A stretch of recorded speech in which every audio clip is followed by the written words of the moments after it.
Once I got there, using a basic idea of transparency, honesty, and setting expectations properly, and then being able to negotiate on what is truly the expectation. If my expectation's here, their expectation's there, and we don't talk about that, no one's going to be happy. But if we can talk about it and bring that into something like this, I might not be fully satisfied, but I'm happy. Because the service is only going to be as good as you allow it to be. And it's just not going to magically get there. So the thing I like about working with the DataBank team, one, up front during the pursuit process, we were able to talk about these expectations.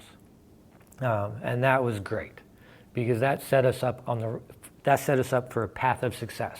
That was a key point, me being able to be honest with the team and say, this is what I expect. If we go down this path, this is what I expect. And they come back and they're like, well, that's not a problem, because we'll exceed that because of these things that we do.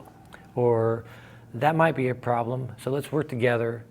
And then essentially got some of our questions put on the DataBank roadmap, because apparently other people were asking for them too.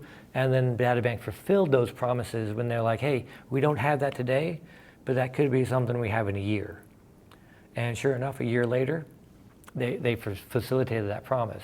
I feel like the DataBank team is an extension of my team. We're not adversarial, we're collaborative.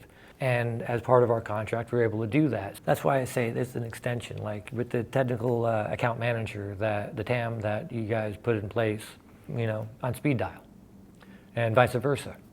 Because again, he's adopting to how I like to communicate, and I try to adopt to how he likes to communicate. So if something happens, he picks up the phone. Like last month, we had an outage.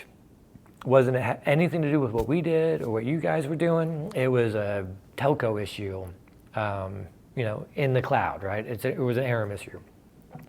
And, submit the ticket. A couple minutes later, my TAM's calling me. Hey, what's going on here? I'm like, this is what's going on. Okay, well, let me see and immediately pulled together a triage team within, in less than an hour. So, and then the most thing, even though it wasn't DataBank's fault that this happened, I was up for 24 hours, and resource at DataBank was with me during that 24 hours, where I had constant communication on their side, because they were looking at their side, I was working my side, and we were doing whatever we could as a team to bring us back up as quickly as possible.